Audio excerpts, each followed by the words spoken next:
बऱ्याच वेळा काय होतं की आपल्याला स्वयंपाकाचा कंटाळा येतो आणि अशा वेळेस काय बनवायचं लक्षात येत नाही. तर आज आपण एकदम सोप्या पद्धतीने अंडा राईस बघणार आहोत. नेहमी तर आपण चिकन बिर्याणी किंवा बाकीचे कुठले पण भात वगैरे करतो, पण आज एकदम सोप्या पद्धतीने अंडा बिर्याणी बनवणार आहे. व्हिडिओ स्किप न करता शेवटपर्यंत नक्की बघा आणि अजूनही तुम्ही चॅनलला लाईक शेअर सबस्क्राईब केलं नसेल तर प्लीज सबस्क्राईब करा. तर चला आता वेळ न घालवता आपण आजच्या रेसिपीला सुरुवात करूया. आज आपण अंडा राईस बनवण्यासाठी इथं मी काही साहित्य घेतलेलं आहे. तर सगळ्यात पहिले इथं मी तांदूळ घेतलेले आहेत. इथं मी जो आपला बिर्याणी राईस असतो ना, म्हणजेच बासमती असतो ना, तर तो मी घेतलेला आहे. तर मी 1 वाटी घेतलेला आहे, स्वच्छ धुवून असा भिजत ठेवलेला आहे. तर जवळजवळ आपल्याला 15 ते 20 मिनिटासाठी हा तांदूळ आहे ते भिजत ठेवायचा आहे. तर कधी पण लक्षात ठेवायचं आहे, बिर्याणी वगैरे काही करताना तांदूळ स्वच्छ धुवूनच घ्यायचा आणि भिजत ठेवायचा. इथं मी 4 अंडे फोडून घेतलेले आहेत. 1 मोठा कांदा असा बारीक कट करून घेतलेला आहे. 1 टोमॅटो बारीक कट करून घेतलेला आहे आणि मुठभर कोथिंबीर घेतलेली आहे. इथे मी काही खडे मसाले घेतलेले जे की आपण भात शिजवताना घालणार आहेत. तर तमालपत्र घेतलेलं आहे, दालचिना आणि 1 चक्री फूल घेतलेलं आहे. आता इथं मी काही सुके मसाले घेतलेले आहेत. काळं तिखट, धना पावडर, लाल मिरची पावडर, इथं मी बिर्याणी मसाला घेतलेला आहे, हळद घेतलेली आहे. तर चला आपण आता सगळ्यात पहिले भात आहे तो शिजवून घेऊया. तर त्यासाठी इथं मी पाणी गरम करायला ठेवलेलं आहे. मी 1 वाटी तांदूळ घेतलेला आहे, तर 2 वाटी इथं मी पाणी घेतलेलं आहे. आता हे छान असं आपल्याला गरम करून घ्यायचं आहे. पाणीला छान उकळी आलेले आहे. आता ह्याच्यामध्ये आपण चवीनुसार मीठ आहे ते घालायचं आहे. तर भात शिजवताना मीठ घातलं म्हणजे छान असं भाताला पण लागतं. तर इथं मी अर्धा चमचा एवढं मीठ घालते. तमालपत्र, दालचिनी आणि जे चक्री फूल घेत होतं ते पण घालून घेते. हे घातल्यामुळे काय होतं, छान अशा आपल्या भाताला टेस्ट येते. आता आपला जो भात आहे तो चांगला सुटसुट होण्यासाठी इथं मी 1 चमचा एवढं तेल घालून घेते. तेल घातल्यामुळे काय होतं, आपलं जे भात आहे तो छान सुटसुटीत होतो. इथं तुम्ही तेलाऐवजी तूपसुद्धा. इथं मी आता जो तांदूळ धुवून घेतलेला होता ना, तर तो घालून घेत आहे. तर जे पहिलं एक्स्ट्राचं पाणी होतं ना ते पूर्ण नितळून मगच आपल्याला जो तांदूळ आहे तो घालायचा आहे. इथं तुम्ही कुठला पण तांदूळ, कोलम किंवा जो आंबे मोहर असतो ना, आणि बासमती शक्यतो वापरा, जेणेकरून आपला भात आहे तो छान असा होतो. आता इथं मी सगळा तांदूळ आहे तो घालून घेतलेला आहे. आता इथं मी स्टार्टिंगला फुल गॅस केलेला आहे आणि नंतर आपल्याला कमी गॅस करून मिडियम आचेवर आपल्याला हा जो तांदूळ आहे तो छान असा शिजवून घ्यायचा आहे. फुल गॅस कराल तर शिजणार नाही, फक्त त्याच्यातलं पाणी आहे ते आटेल. त्याच्यामुळे आपल्याला मिडियम फ्लेम करून हा जो तांदूळ आहे तो छान असा शिजवून घ्यायचा आहे. तर चला आता मी कमी गॅस करून हा जो तांदूळ आहे तो शिजवून घेते.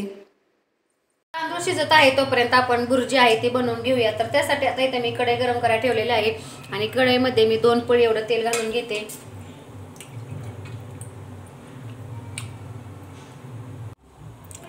इथं तेल गरम झालेलं आहे आणि इथं मी आलं लसूण मगाशी दाखवायचे राहिले, तर इथं मी आलं लसूण पेस्ट घेतलेली आहे. 1 चमचा घेतलेली आहे लसूण पेस्ट. आता ही घालून घ्यायची आपल्याला तेलामध्ये आणि छान अशी 2 मिनिटासाठी परतवून घ्यायची आहे. आलं लसूण छान परतलं की ह्याच्यामध्ये जो कांदा घेतला होता तो घालून घ्यायचा आहे. आता कांदा आपल्याला हलका बदामी रंग येईपर्यंत भाजून घ्यायचा आहे.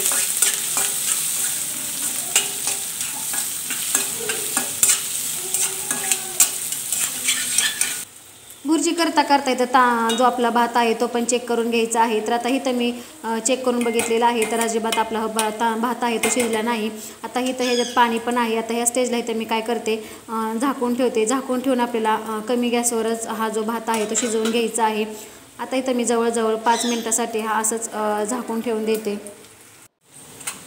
इथं बघू शकता कांदा हलकासा भाजत आलेला आहे. आता या स्टेजला आपल्याला जो टोमॅटो घेतला तर टोमॅटो घालून घ्यायचा आहे आणि टोमॅटो पण छान असं आहे कांद्यासोबत ना परतून घ्यायचा आहे. चांगला कांदा आहे तो टोमॅटो आहे ते चांगला शिजवून घ्यायचा आहे. त्यासाठी इथं मी कांदा आणि टोमॅटो पटकन शिजण्यासाठी मीठ घालते.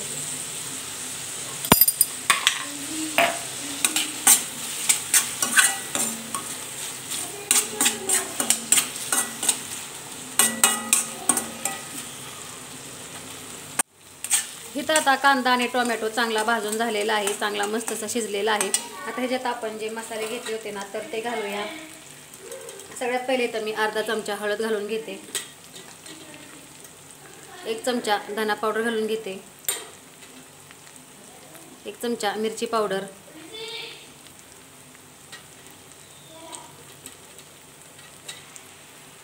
इथं जे घरचं काळं तिखट असताना ते घातलेलं आहे. तुम्ही ह्याच्या जागेवर हिरव्या मिरच्या पण घालू शकता, पण इथं मी हिरव्या मिरच्या घातल्या नाहीत. आता इथं मी हा जो बिर्याणी मसाला आहे तो घालून घेते. आता हे मसाले आपल्याला छान असे कांदा टोमॅटोमध्ये परतवून घ्यायचे आहेत.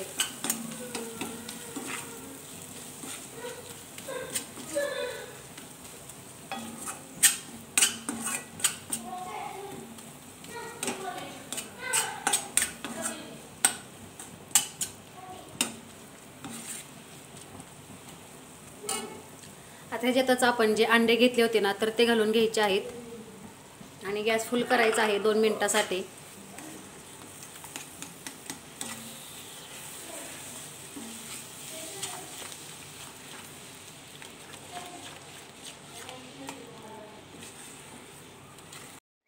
इथं आता हे जे मिश्रण आहे ते छान असं आपल्याला भाजून घ्यायचं आहे. किंवा जे अंडे आहेत ना छान असे भाजून घ्यायचे आहेत. इथं तुम्ही असे फोडून घेण्यापेक्षा उकडून सुद्धा असे हे राईसमध्ये घालू शकता. आता इथं मी जी कोथिंबीर घेतली होती कट करून ती थोडी घालत आहे आणि थोडीशी नंतर गार्निशिंगसाठी ठेवत आहे. इथं बघू शकता अशा प्रकारे आता कमी गॅसवर आपल्याला ही जी भुर्जी आहे ती छान अशी भाजून घ्यायची आहे. चांगले भाजले तरच आपल्या राईसला छान अशी टेस्ट येते. इथं बघू शकता जे अंड्याची भुर्जी आहे छान असे अंडे भाजून झालेले आहेत. आणि इथं आपला जो भात आहे तो पण छान असा तयार झालेला आहे. मस्त असा शिजलेला आहे. आता हे जे खडे मसाले आहेत ना ते आपल्याला काढून घ्यायचे आहेत. तुम्हाला वाटलं तर तुम्ही त्याच्यातच ठेवू शकता, पण इथं जे मी मसाले आहेत ना ते काढून घेते. आणि आपला छान असा भात सुटसुटीत असा झालेला आहे. तर बघू शकता मस्त असा शिजलेला आहे आणि छान असा सुटसुटीत झालेला आहे.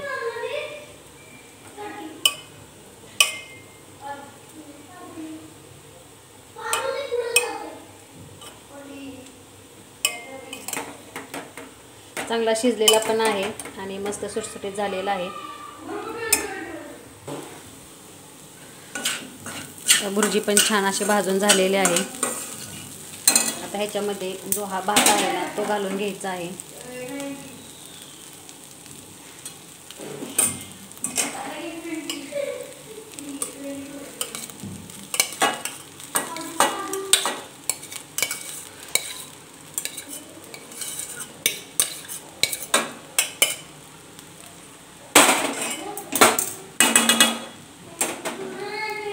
आता इथं हा जो भात आणि जी भुर्जी आहे छान अशी मिक्स करून घ्यायची आहे. घालू शकता. आता इथं मी हे जे बटर आहे ते घालून घेते. बटर घातल्यामुळे छान अशा आपल्या राईसला टेस्ट येते.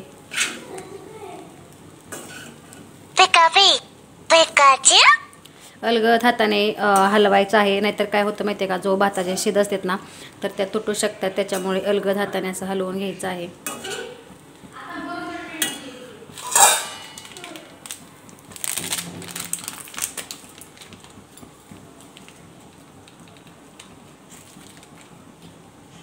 आता ह्याच्या परत मी हा जो थोडासा बिर्याणी मसाला ठेवला होता ना तो घालून घेते. ना तर अजिबात नंतर जास्त शिजवायची गरज नाही आणि अजिबात मोडत वगैरे नाही. चांगला भात शिजला असला तर जास्त पण कच्चा ठेवू नका. आणि परफेक्ट पाण्याचं प्रमाण आहे ते परफेक्ट आहे, त्याच्यामुळे तुमचा भात आहे तो छान असा शिजतो. आता इथं बघू शकता छान असं मी मिक्स करून घेतलेलं आहे. आता ह्याच्यातच मी थोडंसं चवीनुसार मीठ घालणार आहे. तर आपण भात शिजताना आणि कांदा टोमॅटो भाजताना थोडंसं घातलं होतं. आता थोडंसं मी चवीनुसार घालते, जास्त पण घालू नका.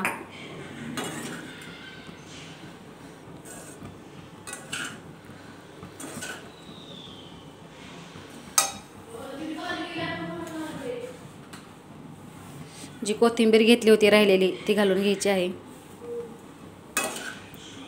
छान परत मिक्स करून घ्यायचे. तर बघू शकता मस्त असा सुटसुटीत आपले इथं अंडा राईस तयार झालेला आहे. झटपट असा इथं अंडा राईस तयार झालेला आहे. तुम्ही सुद्धा नक्की अशा प्रकारे करून बघा. खूप सोपी रेसिपी आहे आणि टेस्ट तर अप्रतिम लागते. आजचा व्हिडिओ कसा वाटला नक्की कमेंटमध्ये सांगा आणि व्हिडिओ आवडल्यास प्लीज लाईक शेअर सबस्क्राईब करा आणि तसेच माझ्या चॅनल कनेक्ट राहा, जेणेकरून माझ्या नवनवीन रेसिपी तुम्हाला बघायला भेटतील. तर चला आता नेक्स्ट व्हिडिओ भेटूया. तोपर्यंत धन्यवाद.